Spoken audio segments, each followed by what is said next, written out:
Internet. I believe that you clicked on this title because either you're subscribed to me or you found this in search because I'm working with Worbla for the first time. Worbla is the material that cosplayers use to create weapons and armor and dibbly-dat wonderful thermoplastic enhanced pieces of their cosplay. That was a terrible sentence. I'm lucky enough to live in Colorado where we have Moon Rabbit Cosplay, which is an official distributor of Worbla, and they sell these packs of Worbla in four. It's the new black Worbla, the white Worbla, the original Worbla, and the thermo clear plastic Worbla for $35, 4 squares of like this size. I recently went to Starfest, and because Bob Morley of the 100 was there, I put together Ariel the Little Grounder mashup cosplay. If you want to see snippets of that cosplay, I can show you here in my Starfest vlog. But for that cosplay, I wanted to have a fisherman's hunting knife, and so I built this one. Oh, look at that safety tag left over from the convention. Anyways, I recorded the process of designing this for myself, and I wanted to share that with you right now. So here are the materials that I started off with: a Cheerios box, a pencil and eraser, and I traced out the idea of the knife. I then made sure I had a copy of the knife as well as 2 backup copies once I had the final copy. I put those things aside and then started to trace out more handles, and then clip those out and then tape them in a loose fashion around the base knife.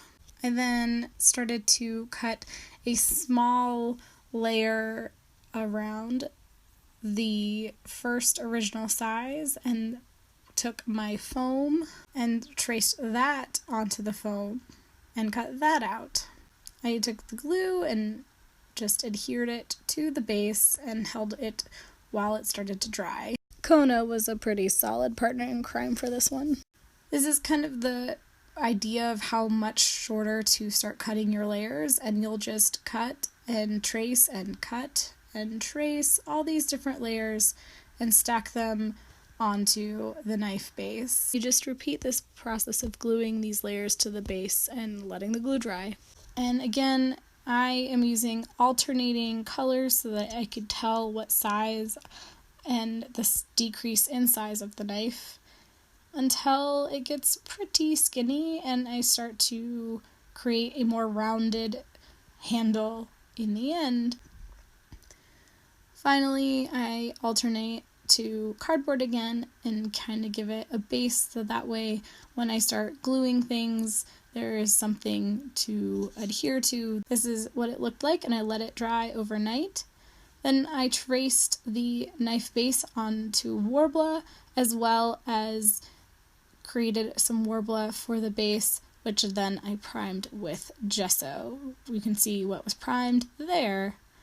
And then I painted it and wrapped it in the faux leather, and there's Kona being adorable and in my way.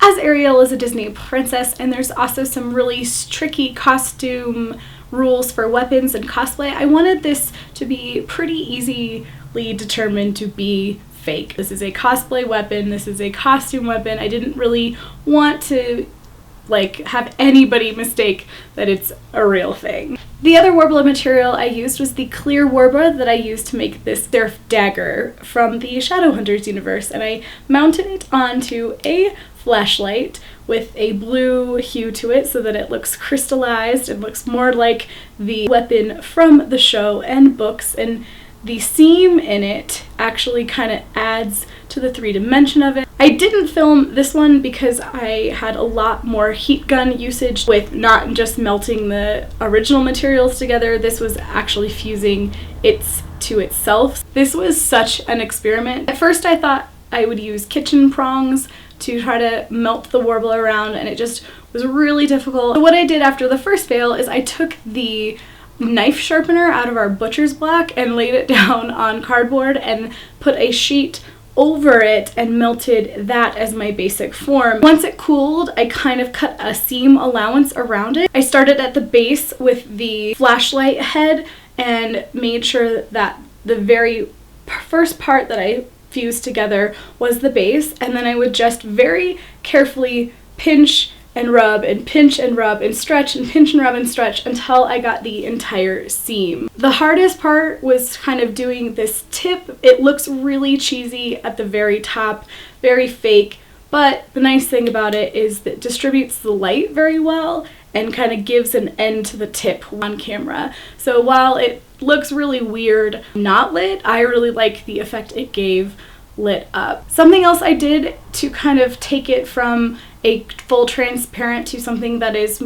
between opaque and transparent was I poured water into the tube of Worbla after it had cooled with a little bit of silver paint and like splashed it around. That way it ended up kind of creating a cloudy effect onto the clear plastic, and that way there would be a little bit more just stuff to catch the light within the clear tube, so I don't really have to worry about what direction I'm holding it if I am ever, ooh, that's really fun, if I'm ever using it in a photo shoot. And then of course the rest of it is just wrapped in the pleather and it turns on and off at the bottom. I call this the rave setting. So there you go. I hope you enjoyed this pseudo tutorial on using Worbla. This was my first experiment with the materials, so I wanted to kind of record the process of it, especially since I haven't really done anything else, and I kind of improv both of these weapons. And I'm really thankful to Moon Rabbit Cosplay for selling the Worbla in sample packs, so now that if I want to use Worbla and I can test it out on the different kinds before I go to larger builds where it's going to be a larger expensive investment in cosplay, and I really loved that opportunity. I'm very thankful. Before I leave, I just want to do another little shout out to Moon Rabbit Cosplay. They are doing a fundraiser on Indiegogo, or another crowdsourcing website, to collect advertising funds and stuff. They are wondering if they're going to be able to be sustainable in Boulder, Colorado, so they're looking for cheaper places to rent in the greater Denver metro area. So if you want to hear about their story and maybe support them and by proxy other cosplayers in Colorado, go ahead and click the link in the doobly-doo. And for me, all of my social media is there, including the Veda playlist that this video is a part of for my video every day in April. And until my next video, DFTBA.